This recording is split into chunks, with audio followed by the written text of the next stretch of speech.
नमस्कार दोस्तों, स्वागत है आप सभी का उत्तराखंड के इस YouTube चैनल और फेसबुक पेज पहाड़ी गीत लवर पे। उत्तराखंड के सबसे पुराने पेजेस में से एक पहाड़ी गीत लवर एक ऐसा पेज है जो कई सालों से आपके मनोरंजन के लिए फेसबुक पर विभिन्न पोस्ट करता है। इस पेज के माध्यम से हमने उत्तराखंड के कई लोक गीतों, लोक गायकों, लोक नृत्यों, नृत्यकारों, उत्तराखंडी साहित्य एवं कई सांस्कृतिक कार्यक्रमों का प्रचार प्रसार किया है। एवं समझ लीजिए कि उत्तराखंड के किसी हिस्से में या फिर उत्तराखंड के बाहर भी अगर कभी किसी साथी को हमारे इस पेज की आवश्यकता पड़ी है तो हमने उसका साथ निरंतर निभाया है। दोस्तों, अपने दायरे को बढ़ाते हुए हमने अब एक YouTube चैनल भी शुरू किया है जिसमें अब हम आपको मिलवाएंगे उत्तराखंड के उन लोगों से जिन्होंने अपने जीवन में एक मुकाम, एक उपलब्धि हासिल करी और उसके उपलब्धि को हासिल करने के बाद भी उन्होंने अपनी जड़ों को नहीं भूले और उन्होंने अभी भी उत्तराखंड के लिए, उत्तराखंड के लोगों के लिए, उत्तराखंड के विकास के लिए निरंतर अपने प्रयास किए हैं या फिर अभी भी प्रयास कर रहे हैं। इस श्रृंखला में दोस्तों आज मैं आपको मिलवाऊंगा स्वपन सिंह रावत जी से, जो कि मूलतः उत्तराखंड के हैं, पौड़ी गढ़वाल के हैं, लेकिन अभी फ़िलहाल वो रहते हैं कनाडा में। एक डॉक्टर के रूप में वो कार्यरत हैं और विदेशों में विभिन्न देशों में वो अपनी सेवाएं अभी तक दे चुके हैं। तो स्वपन सिंह रावत जी, आपका स्वागत है हमारे इस YouTube चैनल पे और बहुत बहुत धन्यवाद दूंगा कि आपने अपना कीमती समय हमारे लिए निकाला। नमस्कार। स्वपन सिंह रावत जी की अगर बात की जाए, जो कि कनाडा में अभी फ़िलहाल एक डॉक्टर के रूप में कार्यरत हैं और पिछले काफ़ी लंबे समय से उत्तराखंड के लोगों को, उत्तराखंड के कई संगठनों को रावत जी गाइड कर रहे हैं। कोविड पेशेंट्स को ट्रीट करने में अपनी काफ़ी एक अहम भूमिका रावत जी निभा रहे हैं। रावत जी, मैं चाहूँगा कि एक छोटा सा इंट्रोडक्शन आप हमारे दर्शकों को अपना दें। ये धन्यवाद मुझे आज चैनल पे बुलाने के लिए। तो मेरे रूट्स, मेरे पूर्वज, मेरे पेरेंट्स गांव वार्ड से हैं, पौड़ी गढ़वाल में, संगलाकुटी के पास जी। मैंने अपनी primary medical education MBBS Bharat से किया, भोपाल से।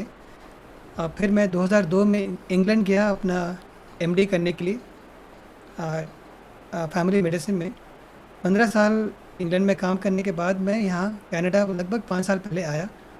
यहाँ पे मेरे अपने पेशेंट्स हैं, रोस्टर्ड पेशेंट्स जिनको हम बोलते हैं।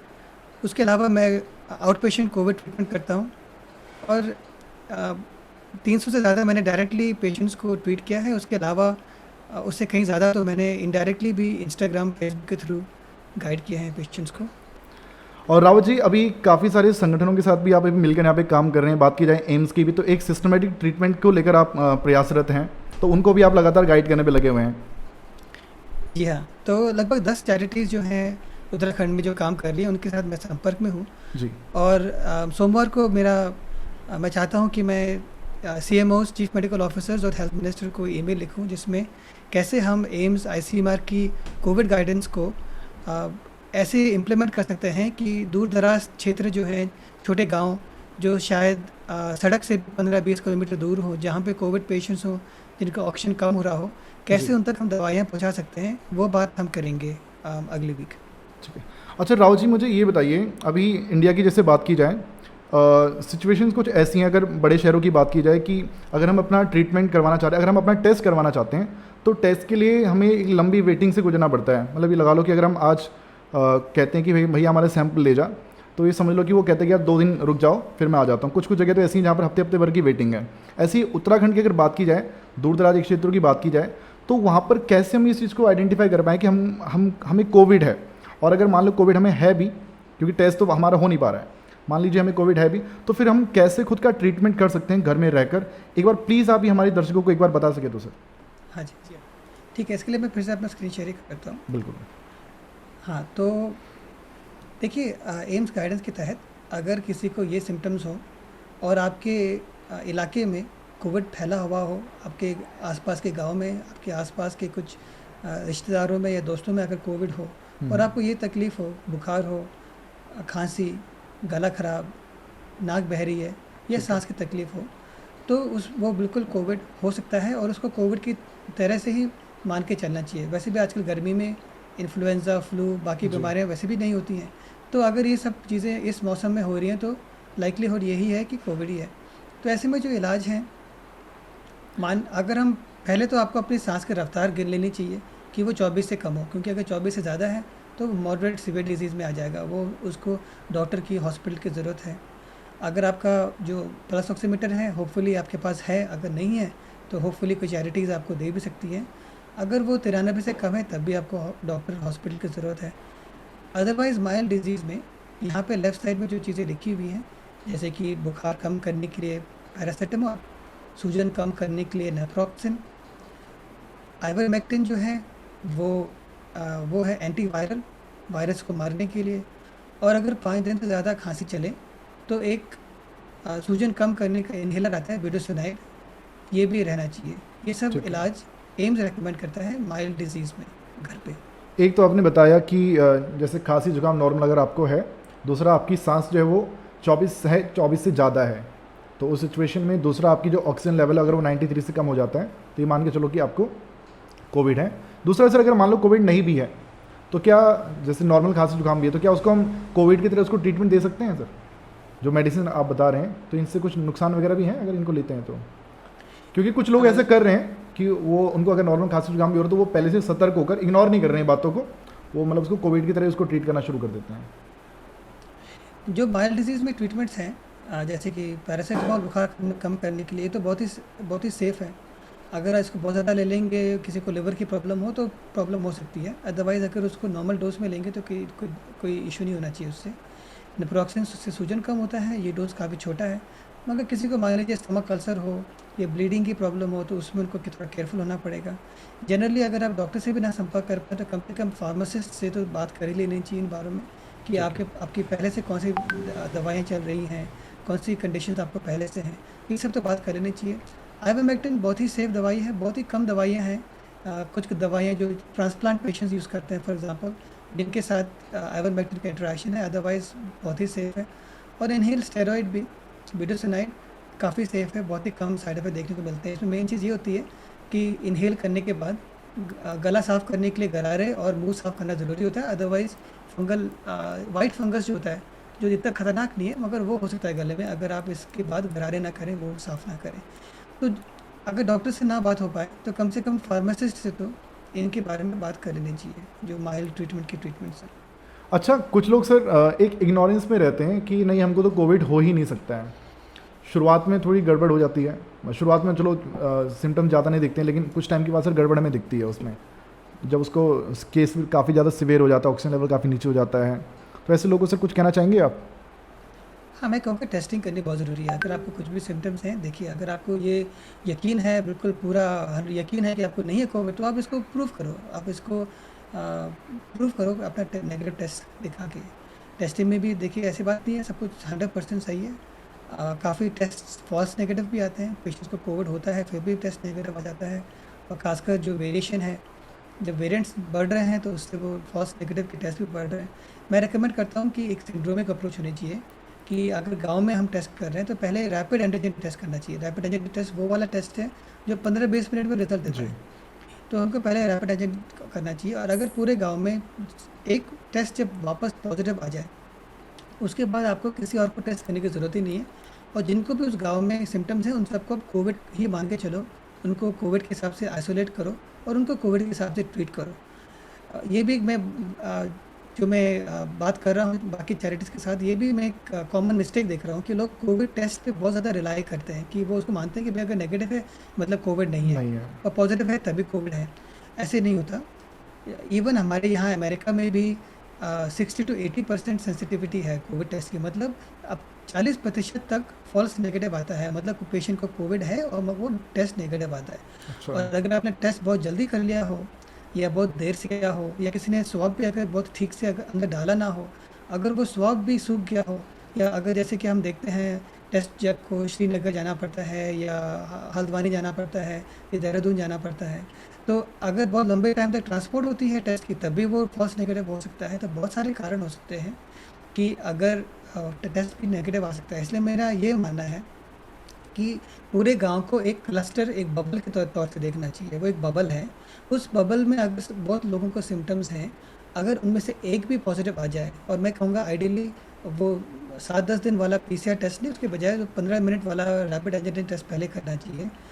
एक को भी अगर पॉजिटिव आ जाए तो और किसी को टेस्ट करने की ज़रूरत नहीं है। ठीक जिनको है। भी सिम्टम्स हैं वो सब पॉजिटिव उनको मान के चले, उन सबको ट्रीटमेंट दें।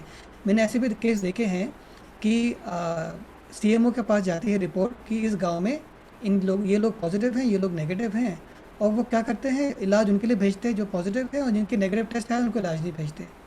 तो ये भी गलत है। उस गांव में जितने लोगों का सिम्टम्स हैं कोविड के, उन सबको कोविड के हिसाब से ही आइसोलेट करना चाहिए और कोविड के हिसाब से ही ट्रीट करना चाहिए। ठीक है। अच्छा सर, ये बताइए, कोविड की वैक्सीन्स की अगर बात की जाए, जिसको कोविड हो चुका है सर, तो क्या उसको वैक्सीन की ज़रूरत है दोबारा? फिर क्या उसको वैक्सीन लगानी चाहिए? हाँ, वैक्सीन की बिल्कुल ज़रूरत है। इसलिए क्योंकि जो हम एंटीबॉडीज़ बनाते हैं, मतलब वायरस को से लड़ने के लिए जो हमारे अंदर प्रोटीन्स होती हैं, वो नेचुरल इन्फेक्शन के बजाय वैक्सीन से कई गुना ज़्यादा बनती हैं।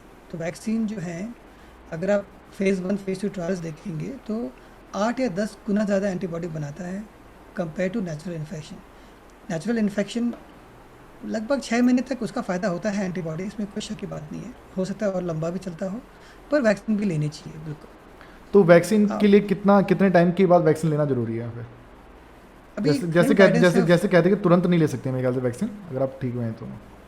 हाँ, तो करंट गाइडेंस 4 वीक्स का गैप रखते बोलते हैं कि 1 महीने का गैप रखना चाहिए, जबकि यहाँ नॉर्थ अमेरिका में ऐसी कोई गाइडेंस नहीं है। हम तो बोलते हैं कि 2-3 वीक्स में भी ले लें, कोई उसमें कोई खतरे वाली बात नहीं है। अच्छा, इंडिया में सर इस टाइम 3 वैक्सीन चल रही हैं। कोविशील्ड होगी, कोवैक्सीन है, स्पुतनिक की बात की जाए, सर कौन सी ज़्यादा बेटर है आपके हिसाब से? हाँ, तो सबसे अच्छी वैक्सीन वो है जो सबसे पहले मिल जाए आपको, ये बात भी है क्योंकि यहाँ। सारी हाँ, सारी वैक्सीन अच्छी हैं। सारों से देखिए डिपेंड करता है। अगर आप इनके ट्रायल्स को देखेंगे या इनके रियल वर्ल्ड एविडेंस को देखेंगे तो उनमें फ़र्क है, इसमें कोई शक की बात नहीं है। साइड इफ़ेक्ट प्रोफाइल में भी फ़र्क है, इसमें भी कोई शक की बात नहीं है। मगर अल्टीमेटली सबसे इम्पोर्टेंट चीज़ क्या है कि पेशेंट्स हॉस्पिटल ना पहुँचे, और हॉस्पिटल में उनकी मतलब ख़राब तबीयत ना हो, आईसीयू ना पहुँचे। उस हिसाब से ज़्यादातर वैक्सीन जो है 95% से ज़्यादा इफेक्टिव है। बहुत कम देखने को मिलता है। अभी मैं मुंबई का एक 3 डॉक्टर्स थे जो स्टैनफोर्ड यूनिवर्सिटी जो ठीक है। कैलिफोर्निया में है, वहाँ पे टॉक कर रहे थे। तो उन्होंने ये कहा कि वो सीटी स्कैन जब करते हैं तो पूछते हैं कि आपको वैक्सीन मिली है या नहीं मिली। ये मुंबई की बात बता रहा हूँ मैं आपको। ठीक है। तो उन्होंने अभी सेकंड वेव में बताया कि जो लोग सीटी स्कैन करने आ रहे थे हम्म। कोविड के लिए, उनमें से 95% जो थे उनको वैक्सीन नहीं मिली थी। अच्छा। उनमें से 4% वो थे जिनको 1 डोज़ मिला था, और ठीक है। 1% थे जिनको दोनों डोज़ मिले थे। ठीक है। तो जबकि वैक्सीन मिलने के बावजूद भी आदमी बीमार हो सकता है, मगर इसका परसेंटेज वर्स बहुत कम है। ठीक, मतलब नुकसान ज़्यादा नहीं होगा, क्षति ज़्यादा नहीं होगा। अगर आपको कोविड हो भी जाता है तो ये समझ लीजिए, अगर आपको वैक्सीन लेने के बाद ज़्यादा नुकसान आपको उसमें नहीं होगा। अच्छा। देखिए, हम अब ये बोलते हैं वैक्सीन जो है, आप जैसे ड्राइव कर रहे हो तो हेलमेट पहनने वाली बात है। अगर आप स्कूटर चला रहे हो तो आपका एक्सीडेंट हम नहीं रोक सकते, मगर आपकी जान को बचने के चांस ज़्यादा हैं अगर आपने हेलमेट है। पहना हो। अच्छा, अगर मान लीजिए हमने जैसे कोविड वैक्सीन के 2 डोज लेने हैं, एक वैक्सीन हमने स्पुतनिक ले ली, दूसरा हम लेते हैं कोविशील्ड, तो इसमें कोई गड़बड़ हो सकती है सर? इसमें अगर एक कॉकटेल हो जाए तो? अभी बहुत ट्रायल्स हो रहे हैं कॉकटेल के ऊपर। अभी इंग्लैंड में हो रहा है ट्रायल, एक कनाडा में ट्रायल हो रहा है, और अब तक जो ट्रायल्स आए हैं उनमें वैसे कोई नेगेटिव रिजल्ट नहीं आया। इंग्लैंड में जो ट्रायल हुए उन्होंने फाइज़र और ऑक्सफोर्ड का ट्रायल किया। कनाडा में भी ऑक्सफोर्ड जो कोविशील्ड वैक्सीन है और फाइज़र का ट्रायल मिक्स किया उन्होंने, और दोनों में कोई नेगेटिव रिजल्ट नहीं आए हैं। साइंटिफिकली प्लॉजिबल है कि आपको एक ज़्यादा वाइड इम्यूनिटी बन जाए अगर आप अलग वैक्सीन लेते हैं, क्योंकि ये अलग अलग तरीके से काम करते हैं। वो एक साइंटिफिक थ्योरी है। अभी वैसे कोई भी गाइडेंस नहीं है कि किसी भी देश में कि आपको मिक्स करनी चाहिए। तो as such at this time कोई ऐसी गाइडेंस नहीं है। पर मैं आपको अगर मैं अपना पर्सनल राय बताऊं तो साइंटिफिक तरीके से I cannot see a harm as such, ठीक है। और possibly they may be a benefit. अभी वो थ्योरेटिकल है, वो डेटा अभी हमारे पास है नहीं, वो स्टडीज़ अभी हो रही हैं और अभी काफ़ी कुछ कंप्लीट नहीं हुई है। ठीक है। अच्छा सर, ये बताइए, एक कोविड पेशेंट में मेन तो लंग्स को ये हार्म कर रहा है। हम देखते हैं कि फ्लेम्स जो हैं जम जाते हैं लंग्स में। उसके जो एक्सरे भी हमने देखे हैं कि एक कोविड पेशेंट और एक नॉन कोविड पेशेंट, एक वो बंदा जिसको कोविड नहीं है, तो दोनों के लंग्स में डिफरेंस दिखाया जाता है। एक के लंग्स में कुछ ज़्यादा ब्लैक दिखा रखा है, दूसरे में नहीं है। तो ये बताइए, कोविड अगर ठीक हो जाता है हमारा, तो ये लंग्स हमारी दोबारा से नॉर्मल आ जाती है या नहीं होती हैं? हाँ, वो डिपेंड करता है कितना सीवियर था आपका कोविड। जो पेशेंट्स वेंटिलेटर पर चले जाते हैं, हो सकता है कई वीक्स के लिए वेंटिलेटर पर रहे हों, तो उनको इंटरस्टिशियल डैमेज या फाइब्रोसिस भी डेवलप हो जाता है, जो एक तरह का ऐसा चेंज होता है जिसको रिजॉल्व होने में टाइम लगता है, कई महीने भी लग सकते हैं। ऐसे पेशेंट्स ऐसे भी होते हैं जिनको ऑक्सीजन पे घर जाना पड़ता है और धीरे अच्छा। धीरे उनका ऑक्सीजन छूटता है। ऐसे पेशेंट्स भी होते हैं जो स्टेरॉइड पे, लॉन्ग टर्म स्टेरॉइड पे घर जाते हैं और धीरे धीरे उनका स्टेरॉइड का डोज कम किया जाता है। ठीक है। तो एक तरह से आप समझ लो कि एक पहाड़ी चलने वाली बात है, जितना आप ऊपर चढ़ेंगे, अगर गिरेंगे तो ज़्यादा ज़्यादा गिरेंगे, तो जितना सिवियरिटी बढ़ेगी तो ठीक है। रिकवरी उतनी स्लो होती है जनरली स्पीकिंग। लंग्स नॉर्मल हो जाते हैं मतलब एक टाइम के बाद, कह सकते हैं। काफ़ी कुछ, और इवन बहुत सिवियर पेशेंट्स भी होते हैं, उनकी भी नॉर्मलाइज हो जाते हैं, मगर ज़्यादा सिवियर पेशेंट्स में कई महीने भी लग सकते हैं। ठीक है। अच्छा सर, ये बताइए, ये आयुर्वेदिक और ये एलोपैथी की एक लड़ाई यहाँ हिंदुस्तान में भी फिलहाल चल रही है। ये बताइए सर, कुछ लोग कह रहे हैं कि काढ़ा तुम अगर बहुत ज़्यादा पी रहे हो, गिलोय लगातार पिए जा रहे हो, तो तुम्हारे शरीर को नुकसान भी कर सकता है। फ़ायदे तो दूर, मतलब नुकसान ज़्यादा होने की संभावना है। क्या ये सच बात है सर? क्या लगता है आपको इसमें? अच्छा, इस बात पे मैं आपको ना अपना एक चीज़ शेयर करता हूँ। तो जी। देखिए, आयुर्वेदिक का भी बहुत बहुत ज़रूरी भूमिका है हमारे देश में। जी। और अगर मैं आपको अपना जो होम ट्रीटमेंट ऑफ कोविड-19 का दिखाऊँ, तो इसमें जो हम दवाइयाँ यूज़ करते हैं, इनमें से ऐसी भी दवाइयाँ हैं जिनका आयुर्वेदिक बेसिस है।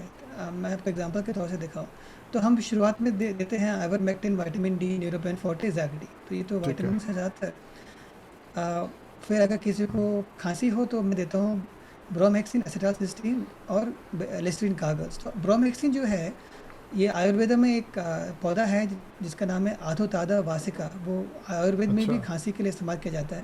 ये एंटीवायरल है, ये सार्स कोवी 2 को मारता है, और ईरान में स्टडी की गई है जिसमें आईसीयू और डेथ कम हुई थी ब्रोमेक्सिन को यूज़ करके। और अभी इसकी स्टडीज़ क्रोएशिया, रशिया, मेक्सिको, इन देशों में अभी चल रही है, और अर्जेंटीना में भी चल रही है ब्रोमेक्सिन की स्टडी। पर मगर इसका बेसिस आयुर्वेदा से है।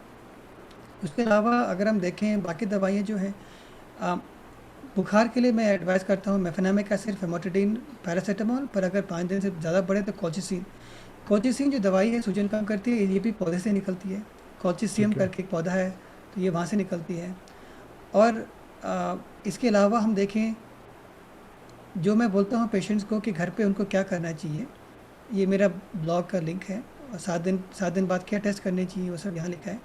पर मैं ये भी लिखता हूँ कि आपको अपने सूजन कम करने के क्या क्या करना है। तो इसमें अगर हम देखें किन किन कौन से खाने के पदार्थ हैं जिनसे हम अपना IL-6 और अपना जैक स्टैट को कम कर सकते हैं, उनमें आते हैं फ्रेश फ्रूट्स, ठीक वेजिटेबल है। सैलड्स, हरी चाय, अदरक, लहसुन, इलायची, मेथी, लौंग, मुलेठी, अजवाइन, तुलसी, दालचीनी, काली मिर्च, कलौंजी, हल्दी, हींग। मैंने अलग अलग ब्लॉग्स भी लिखे हैं, जैसे कि इस ब्लॉग का नाम है कौन से खानों से आपका IL-6 कम होगा और कौन सा खानों से आपका जैक स्टार्ट कम होगा। आप नोट करेंगे, बहुत ही प्रसिद्ध दवाई है टोसिलिजुमाब। वो क्या करती है, वो IL-6 को कम करती है। और दूसरी बहुत प्रसिद्ध दवाई है बायरिस्टेटिन। वो क्या करती है, वो जैक स्टार्ट को कम करती है। मगर इन चीज़ों को हम अपने खाने से भी कम कर सकते हैं, जो चीज़ें मैंने यहाँ लिखी है, अपने ब्लॉग्स में लिखी हैं। तो बोलने का मतलब ये है कि जो हम अपने खाने के पदार्थ होती हैं, जो हमारे हल्दी और अदरक और मुलेठी, ये चीज़ें हैं, इनमें साइंटिफिकली प्रूवन है कि इनसे हमारे शरीर की सूजन कम हो सकती है। तो जो हम काढ़ा बनाते हैं उनमें अक्सर ये चीज़ें होती हैं। पर साइंटिफिक मेडिसिन में और आयुर्वेद में शायद सबसे बड़ा फ़र्क ये है कि हम इन चीज़ों को साइंटिफिक तरीके से स्टडी करते हैं, रिसर्च करते हैं, ट्रायल करते हैं, और फिर जी। प्रूव करते हैं कि हाँ, ये का जैसे कि ब्रोमेक्सिन की मैंने बताई, जी। आधोताता वासिका है, वो आयुर्वेद का पौधा, मगर उसकी ट्रायल ईरान में की। अब क्रोएशिया, रशिया, अर्जेंटीना और मेक्सिको उस पर ट्रायल कर रहे हैं। मगर अनफॉर्चुनेट बात है कि हमारे देश में हम ट्रायल नहीं कर रहे अपने ही आयुर्वेदिक पौधे के ऊपर। तो जब वो चीज़ साइंटिफिकली प्रूवन होती है, तब उसको हम एलोपैथिक साइंटिफिक मेडिसिन में ले आते सही हैं। बात तो है। ज़्यादा फ़र्क नहीं है आयुर्वेदिक में और साइंटिफिक मेडिसिन में। फ़र्क है कि हम ट्रायल्स करते हैं, साइंटिफिक एविडेंस एक्यूमुलेट करते हैं और उसकी बेसिस पे एडवाइस करते हैं। तो जो परिवार लगातार काढ़ा पी रहे हैं, तो वो जारी रखे ना काढ़ा पीना, उसमें कोई नुकसान नहीं है। बिल्कुल जारी रख सकते हैं, पर कोई भी चीज़ देखिए बहुत ज़्यादा करेंगे तो उसमें नुकसान हो सकते हैं। चाहे अच्छी चीज़ भी बहुत ज़्यादा करेंगे, जैसे कि मैं कहता हूँ, जैसे कि एक्सरसाइज करना अच्छा है, जी। एक्सरसाइज करनी चाहिए। पर आप देखेंगे जो मैराथन रनर होते हैं, जो 40-40 किलोमीटर रोज़ भागते हैं, जी। उनकी तबीयत एक्चुअली ख़राब हो जाती है, जी। उनकी इम्यूनिटी ख़राब हो जाती है, जी। क्योंकि उन्होंने जो भी चीज़ की थोड़ी एक्सेसिव कर दी। तो कोई भी चीज़ एक्सेस में अच्छी नहीं होती, मगर जनरली स्पीकिंग काढ़ा वगैरह ये अच्छी चीज़ है। अच्छा, ये आज के समय में लोग इम्यूनिटी को बढ़ाने के लिए काफ़ी सारे इम्यूनिटी बूस्टर ले रहे हैं, जिंक, कैल्शियम, काफ़ी सारे विटामिन, स्टेरॉइड्स वगैरह। तो सर, ये इनकी वजह से भी ये फंगस की समस्या आ रही है क्या? नहीं, मैं नहीं मानता कि जिंक की वजह से फंगस की प्रॉब्लम आ रही है। वो एक आया था, एक डॉक्टर किसी ने बोला था, मुझे नहीं लगता। नहीं, इसका कारण एक भ्रम फैलाया गया है या फिर जो भी है, अब मुझे तो उसका आइडिया नहीं है, लेकिन इस तरह की बातें हैं लोगों में। हाँ, देखिए, मैं पर्टिकुलरली अच्छी सिचुएशन में हूँ इस बात का जवाब देने के लिए, क्योंकि मैंने 4 देशों में इस कंडीशन पर ट्रीट किया है। मैंने ठीक है। कनाडा, अमेरिका, इंग्लैंड और इंडिया में ट्रीट किया है। हम जिंक हर देश में इस्तेमाल करते हैं, जी। पर म्यूकोमाइकोसिस तो हमने सिर्फ भारत में देखा है, हमने बाकी देशों में नहीं देखा। ठीक है। तो अगर जिंक से अगर ये हो रहा होता तो फिर भी अमेरिका, इंग्लैंड और कनाडा में भी होना चाहिए था, पर नहीं हुआ। तो वो मुझे लगता है वो सही नहीं है। म्यूकोमाइकोसिस होने के अलग कारण है, मेनली शुगर, स्टेरॉइड का जल्दी और इनअप्रोप्रिएट यूज़ करना, एंटीबायोटिक का जल्दी और इनअप्रोप्रिएट यूज़ करना, और जो एक इम्यूनिटी कम हो जाती है बाकी बैरिसिटिनेब, टोफासिनेब, बाकी जो इम्यून सप्रेसेंट मेडिकेशन है उसकी वजह से। रावत जी, बहुत बहुत धन्यवाद आपका। आपने अपना कीमती समय हमारे दर्शकों के लिए निकाला। जो भी साथी रावत जी से कोई सवाल पूछना चाहते हैं, वो रावत जी से कांटेक्ट कर सकते हैं। उनका फेसबुक और इंस्टाग्राम प्रोफाइल हमने इस वीडियो के डिस्क्रिप्शन में दे दिया है। रावत जी का ब्लॉग अगर आप पढ़ना चाहते हैं तो उसका लिंक भी इस वीडियो के डिस्क्रिप्शन में मिल जाएगा। आपको ये वीडियो कैसा लगा, इस वीडियो में कमेंट करके ज़रूर बताइएगा। हम इसी प्रकार के वीडियोस आप लोगों के लिए आगे भी लाते रहेंगे दोस्तों। मिलते हैं आप लोगों से। जय हिंद, जय भारत, जय उत्तराखंड।